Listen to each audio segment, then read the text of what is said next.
Hello, everyone. I'm very happy to welcome you to the Institute of Contemporary History and to host the Gender and Intersectionality workshop, approaching women's history through their lived experiences and feminist thought in Yugoslavia in the 20th century.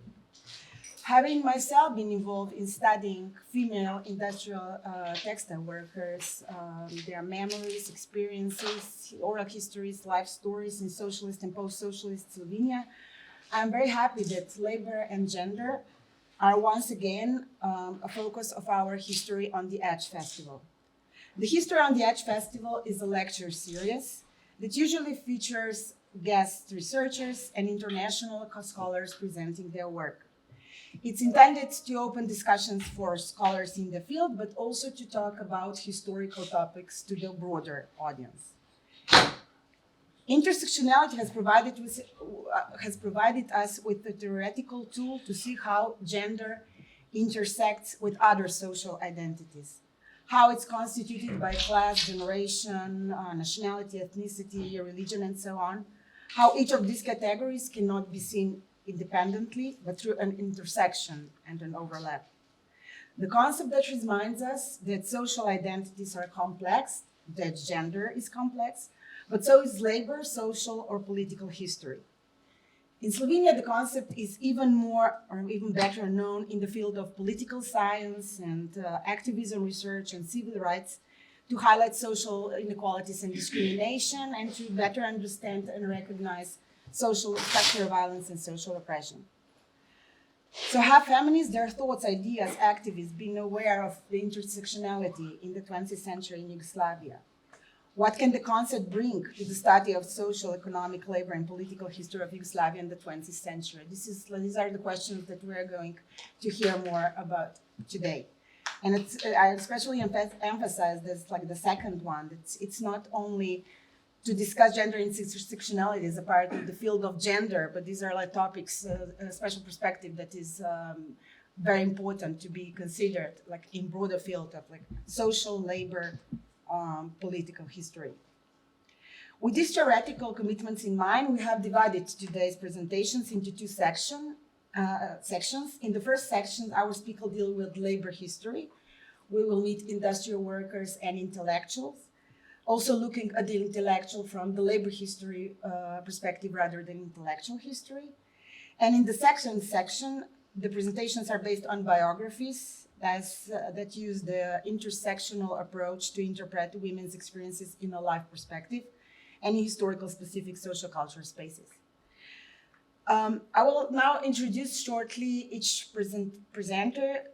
Unfortunately, Rory Archer is not going to be here with us today because he got ill.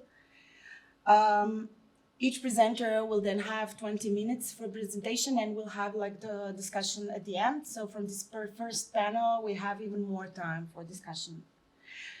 So let me first introduce Rachel Trode, who is a PhD researcher at the Department of History. It's only the history it's called, or it's History and Civilization, yes, at European University Institute. And she comes from Graz. She's interested in state, society relationships, social relationships we discussed before, like history of bureaucracy, history of administration, Habsburg monarchy, and Bosnia and Herzegovina. And we have, sorry, I forgot to actually write it down. The title, All 800 of Us Girls, Women Tobacco Workers and May Strike in 1906 in Sarajevo. The second speaker is Urška Strle. She's a historian, a research fellow, and associate professor at the Department of History at the University of Ljubljana.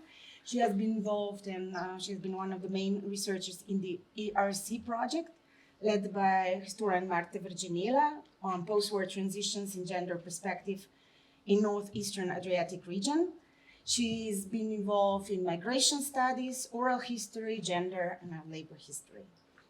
And sorry, I also forgot to write down the title of your presentation, so we will see it when you're on later on, sorry. And then we have Man Tsarenko, who is also a historian, a researcher, and also works at the Department of History at the University of Ljubljana. She's interested in intellectual and gender history, and she's also worked as an editor and essayist writer, and she has been also involved in Irene, the already mentioned ERC project. Manca has also researched Vida Tomšić, her life and work, and wrote a book about the writer Zofka Kveder. And yes, so now we may begin, and the floor is yours, Rachel. Thank you. Thank you so much, and thank you very much for having me here. I'm Rachel Trode, and today I'm going to be telling you a little bit about a strike that took place in Sarajevo in May of 1906, and what this might have to tell us about women's history in Habsburg, Bosnia and Herzegovina. So, I'm going to be early in the afternoon of May 1st, 1906, several hundred women employed at the Sarajevo tobacco factory stood at the head of a procession of nearly 2,000 people. Together with their colleagues from various workplaces across the capital city of the Habsburg-occupied territory, the women set off to celebrate the workers' holiday, May Day. 2 days later, on May 3rd, many of these same women and men clashed with police outside of City Hall in an event that sparked what historians later referred to as the May Strikes, or the General Strikes of Bosnia and Herzegovina. After hearing about the events in Sarajevo, workers, peasants, and political activists across the territory organized a series of strikes, demonstrations, and assemblies. May 1906 was the largest industrial action to take place in the territory during the Austro-Hungarian occupation. The collective strikes were also notable due to their broad social basis, including the large number of women workers who participated in them. Now, labor historians have traditionally framed May 1906 as an important turning point in the development of a working class in Bosnia. So 1906 is really seen as this moment where a Bosnian working class, a unified Bosnian working class, steps onto the scene as like a historical actor. And many of the analyses of this moment really focus predominantly on male labor organizers and male political activists in the more formal sense. But today I want to ask a different question. You know, despite acknowledging the fact, go back a second. So there's this focus on male labor organizers and political activists, but at the same time, there is an acknowledgement that the women of the Sarajevo tobacco factory are the very first ones to go on strike in this moment. So what we don't know, however, is what their participation really looked like in concrete terms, and that's what we're going to take a look at today. And at the same time, we don't really have much of an understanding of how they themselves understood this experience. So how did women actually participate in this strike in this moment, and what can their practices tell us? So in this paper, as you would expect, I investigate the actions and experiences of women tobacco workers during these events. And I argue that women workers not only played a significant role in Sarajevo's nascent labor movement at the time, but also that they negotiated directly with Habsburg administrators in order to pursue their own specific demands. To do this, we're going to take a look at two separate but interrelated events within this larger event. So the first is the strike that took place at the factory itself from the end of April to the first week of May. And then we're going to look more at the sort of labor movement, workers movement events, including May Day, as well as the Sarajevo Workers' Assembly that took place on May 4th. Now, the literature on women's history in Habsburg Bosnia has really grown in the last couple of years. Historians have examined, for example, women's participation in voluntary associations, their engagement with different administrative and legal institutions, as well as their contributions to contemporary intellectual and cultural debates, among other topics, and in particular, sort of the experiences and ideas of Muslim women is something that's really been explored recently, which is great.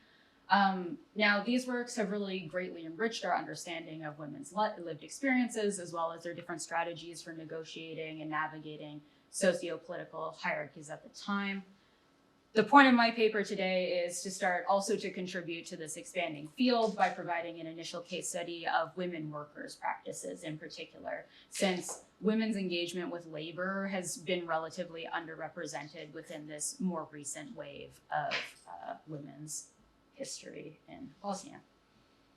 So before we get to that, let's get a little bit of context about Habsburg Bosnia. So we're pre-Yugoslavia. Yugoslavia is an idea right now, but so the Habsburg monarchy occupied Bosnia and Herzegovina as a result of the Treaty of Berlin in 1878, and one of the key state-building activities for the administration at the time was the creation of a tobacco monopoly, because one of the stipulations of the occupation was that Bosnia had to pay for itself, it had to pay for its own administration. Neither the Austrian or the Hungarian half were going to bankroll its activities. And so one of the key ways that the new administration sought to do this was by establishing a tobacco monopoly.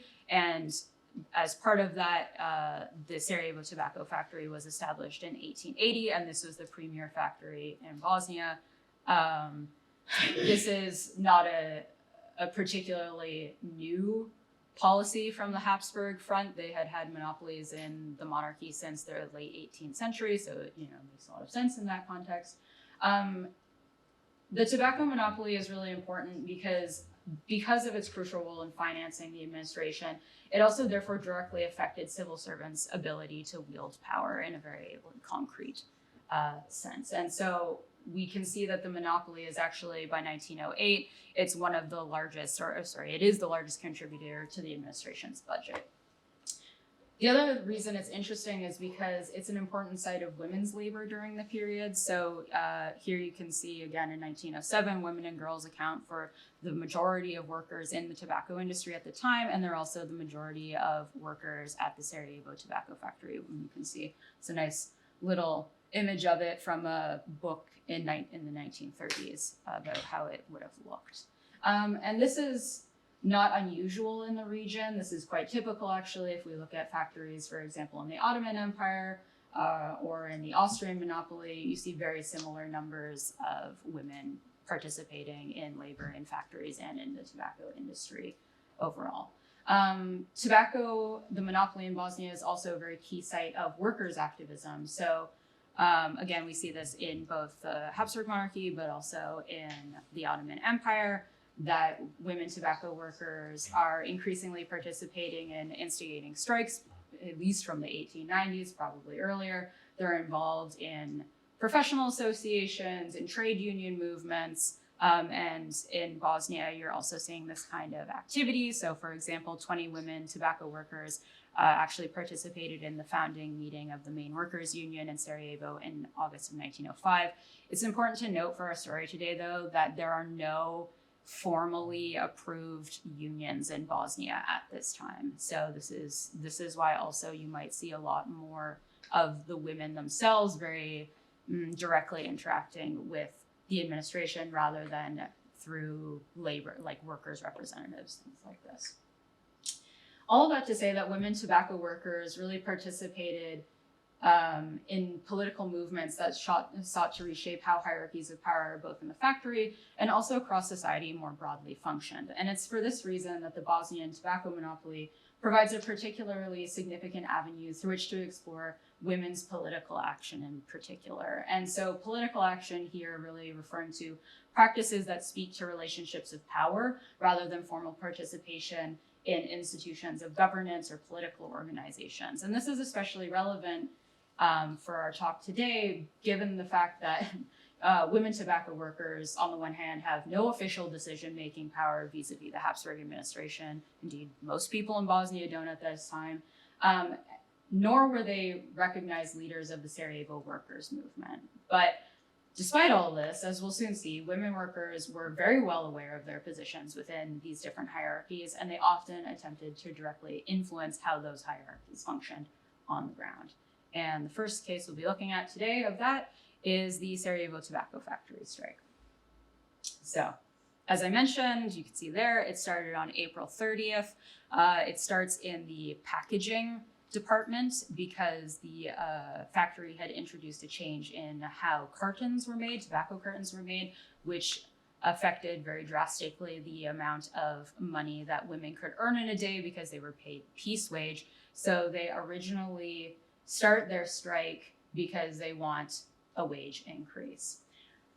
I think one of the things that's important to keep in mind is that this was specifically a moment of women workers activism, since Habsburg's authorities throughout the entire strike continually note how no men who are employed at the factory are participating at this point in time.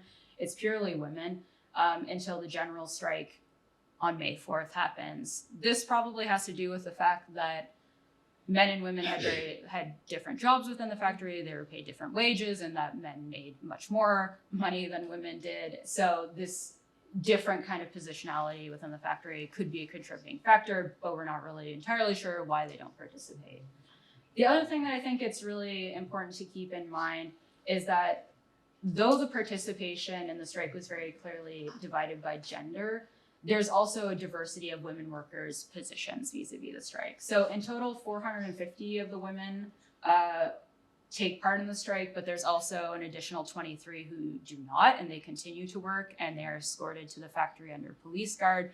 And this becomes quite a point of tension between the other workers, in that later on, the striking workers actually demand that those women who continued to work be fired because they, quote, were responsible for the bloodshed that later on happens. So just to get a sense that, you know, yes, it's predominantly women workers, but even within that, there's difference of positions. However, during this time, the women who did actually strike negotiated directly with Habsburg administrators in order to exact a number of concessions from their government employer. And in order to do this, they relied actually on a variety of strategies. So the first strategy that they used was using their knowledge of administrative practice, hierarchy, and decision-making to try and force civil servants to address their demands. So here we have a nice little map of sort of the basic hierarchy decision-making. The most power is at the Joint Ministry of Finance in Vienna. Lowest level decision-making would be the factory itself. And we'll see in a second how women target different points in this hierarchy to try and get what they want. So on the very first day of the strike, a group of women actually approached the director of the factory to ask about the status of an earlier petition for a wage increase, what's going on with that. And the director tells them, it's in the pipeline, it's at the directory is dealing with it, we can't make decisions about it, but go back to work and we'll sort it all out. The women do not accept this, and in fact actually ask to be able to go themselves to the directorate in order to try and continue to pursue their demand. And they actually do. They go to the office of the directorate and continue to say, we want this immediate raise, we want this immediate raise. And they receive the same kind of line back, we're dealing with it, we'll let you know, just go back to work and it'll be fine. And so though the women really they failed to receive their immediate raise, their decision to approach the monopoly administrators demonstrates that they have this very clear understanding of the different civil servants have different degrees of decision-making authority, and that they're using this to try and circumvent the different kinds of decisions. So they don't like that, you know, they're not being dealt with immediately. So, okay, we're gonna go to the people who can actually deal with us immediately. The second way that they use this knowledge is that they actually deploy it to address a variety of concerns. So on May 2nd, they come back face to face with the monopoly director. He's in the factory this time, and this time instead of the wage increase, they want to have a female supervisor fired because she treats the women beneath her in a very haughty manner, and they want to try and enforce this relationship based in respect. And the monopoly director asks them, why don't you go to the factory director about this? Like, this is the more appropriate place. And they say, well, if we wanted to get it done at the factory level, we'd have to harass him continuously. He never listens to us. He doesn't take us seriously. So again, we see this idea of going to different points within the hierarchy in order to bypass a complaint process that they consider ineffective. So there's a process in place, process doesn't work, we're gonna go around it. And then lastly, we also see that the women workers possess an understanding of the administration beyond tobacco-specific institutions. So up until this point in the strike, they're really dealing with the factory and the monopoly. However, on May 3rd, things start to change. May 3rd, they're picketing the factory, and 2 women get arrested after a scuffle, and at that point in the afternoon, all of the women at the factory, all 800 girls or women, go to City Hall and demand that the city commissioner release the women. And he responds, I can't do that because it's gone to the courts. We have to respect the court processes. To which the women reply, you must let our comrades go or else imprison all 800 of us girls. So what we can kind of see here is that there's very different understandings about how decisions should be made, what kinds of concepts underpin that. So in this case, for these women, the demands of several hundred workers, this much larger base, is more significant than a court procedure that the Habsburg administrator might emphasize. Now, the next strategy that the women used was to invoke their experiences of the factory to legitimate their demands. And they did this by talking about several different interactions that they had in the factory, first with the factory doctor, then with police, and then with male workers. And they're doing this in order to argue that certain institutional procedures didn't function properly in the factory. Now, how do we get this information? Well, after this big protest at City Hall, the head of the provincial government orders an investigation into the factory that takes place the following week. And so women are approaching the investigator and giving their testimonies. And these are quotes that they themselves, the way that they're telling their experience of the story. So the first personal experience that they looked at were interactions with factory doctor. Many of the women argue that he doesn't perform his duties. So here we have Mara Kovachevich, who says, Dr. Bayer never believes that I am sick. He says, I am healthier than him. And many of the women argue that this is taking place because they are, in fact, women. So Dragica Mitrovic is recalling an encounter that she had with Bayer. This is what she said. He told her that there is nothing wrong with you. You grow like the devil. Marry, then your illness will pass. She did not accept this. This was not something that she felt was appropriate. This idea that her illness was due to marital status rather than the work she performed or her living conditions. And then in other instances, we actually have women workers explaining that the doctor had sexually assaulted them instead of providing care. So here we have this expectation being communicated that women expect to have their medical concerns to be taken seriously and for female respectability in particular to be upheld during these visits. Moreover, by describing how he had violated these expectations, the women asserted that the doctor's actions actually constituted a significant breach of his duties, and that his misogynistic behavior was all the more grievous because it prevented them from accessing health care that they were entitled to as members of the Workers' Association. So here you can see Stanja Mijovic tells the investigator that I never went to him, Dr. Bayer, again, nor will I go. So the fact that he's treating women this way, it's entirely preventing them from being able to access things that they argue they're very clearly entitled to as women, as workers, as members of this association. The next interaction that many of the women spoke about was their interactions with the police when picketing the factory. These interactions are rarely defined by violence. First, physical violence. So here we can see Vito Sava is talking about how the police guard threatened that if I did not remove myself from the picket, he would cut off one of my hands. But there is also verbal violence. Stanja Mijovic again is telling how the police shouted whore at us for no reason.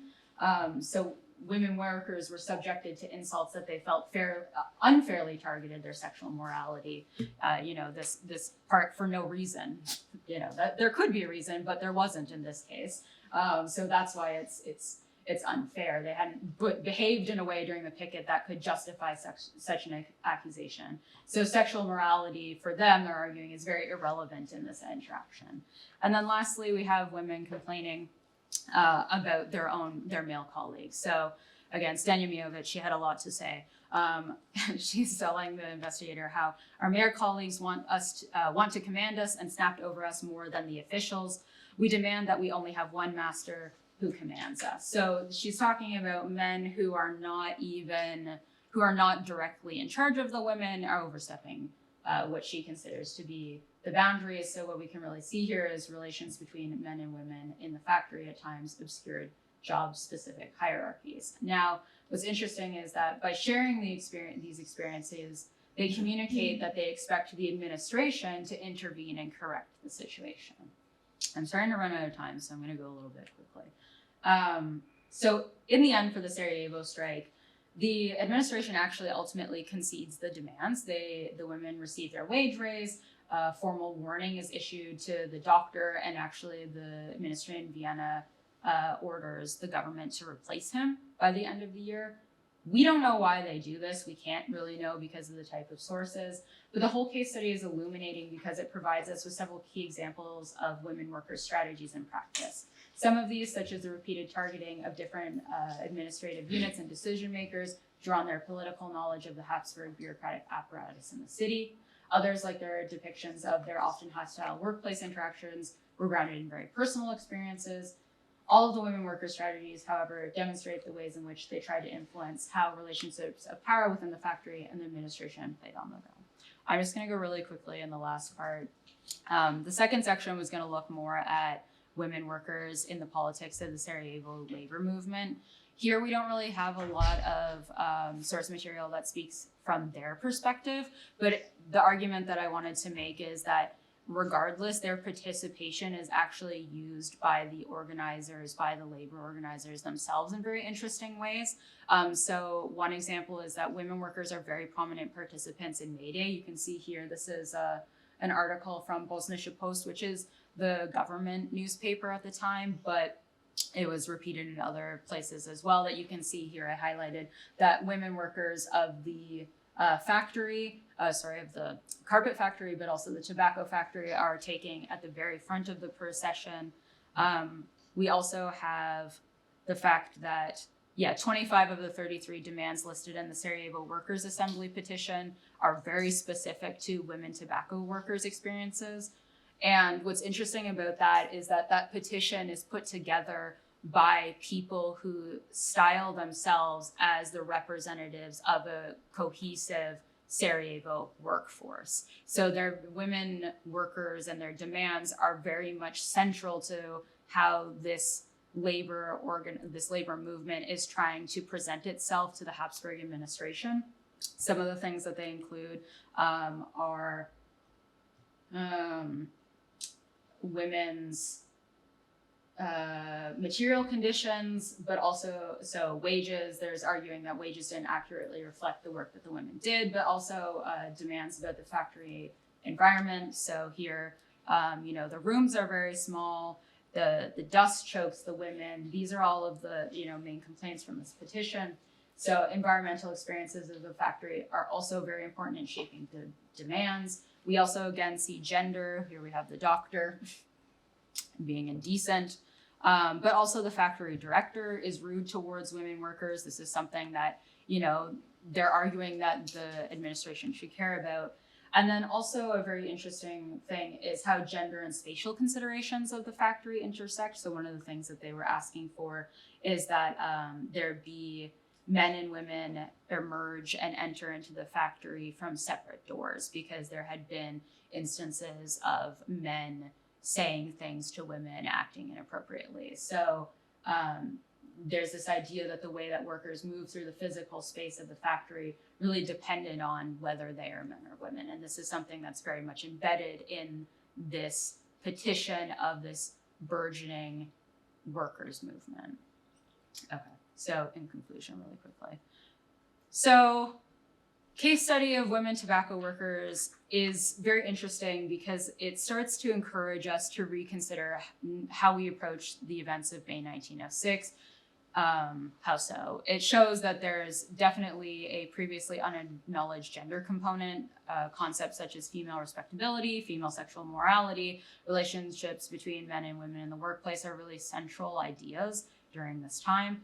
It also, and I didn't really touch about this too much, but it expands our understanding of women as political actors in Habsburg Bosnia and Herzegovina and sort of opens up new spaces that we could continue to look at to find and expand our concept of who is political in Bosnia at this time and the experiences of that. Thank you.